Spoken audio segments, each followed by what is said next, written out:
Hey guys, John from the John Muir Show here, and even though I'm feeling a little bit under the weather, still had to bring you the after show video because I do have some more thoughts that I wanted to get out of my head and share with you. And yeah, President Trump, since he's become president, has accomplished a lot of the things, and one of the things he's probably done best is exposing all of the rhinos that are just running rampant there in Washington, D.C. All these Republicans for years have claimed, oh no, we're actually real conservatives. We really want to champion conservative causes. But since President Trump's gotten to Washington, we've really found out who's actually there to cheer for the conservative cause and who just wants to collect a paycheck and claim that they're helping the conservative cause. And one of those people who turns out was just claiming that they were a conservative is none other than Arizona Senator John McCain. He's been serving in Washington for 20 plus years, and we've really seen it expose just how little conservative value is in that man's body. I mean, keep in mind, this is somebody who is letting a personal feud with President Trump. He's angry. President Trump back in July of 2015 made comments about how he didn't like when people got captured in battle, making reference to John McCain having been captured when he was fighting for this country.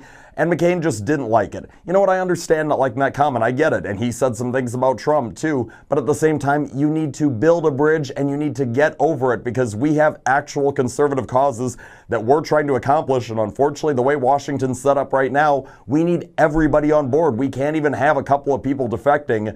And John McCain has proven to be very, very costly. I mean, heck, he's the one who dealt the death blow to the repeal of Obamacare. Why?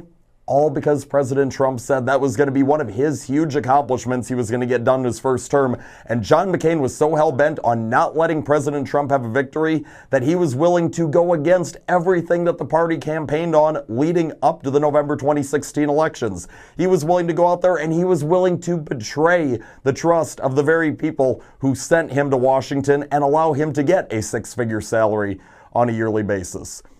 Well, now John McCain, he is in poor health, and although I do not like the man, obviously I do send my best, my thoughts and my prayers to him and his family, because I never want to see anybody battling what he's battling right now. But nonetheless, he's talking about when the end times do come, saying that he does not want President Trump at the funeral, wants Vice President Pence there instead.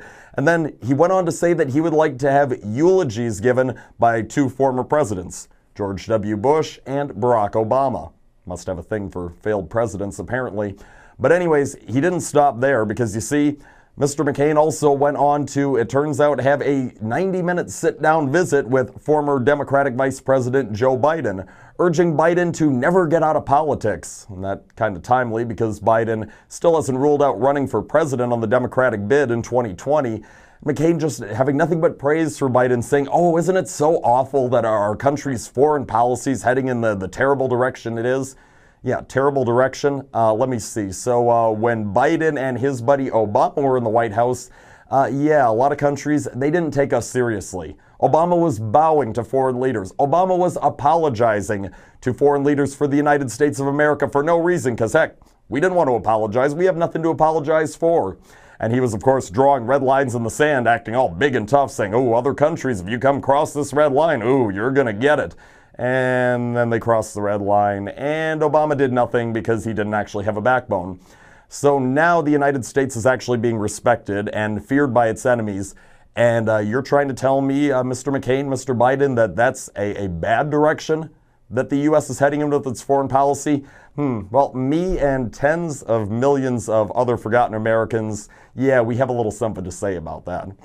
So anyways, McCain, he just continues to go on and on and on. And quite frankly, look, between your actions, between your words, it all lines up. Why don't you just do everybody, including yourself, a huge favor and just admit that you are a Democrat? Switch that R next to your name to a D and then just get it over with, because it is so evident you do not care about conservatives. You do not care about the constituents that you said you were going to help.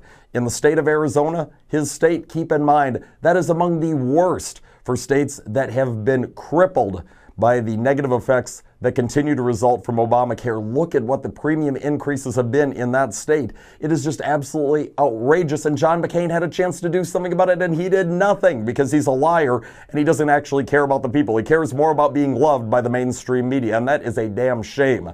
So quite frankly, if we just wrap this all up, take a look at the scoreboard here. John McCain, you are still trying to settle your dispute with President Trump. And guess what?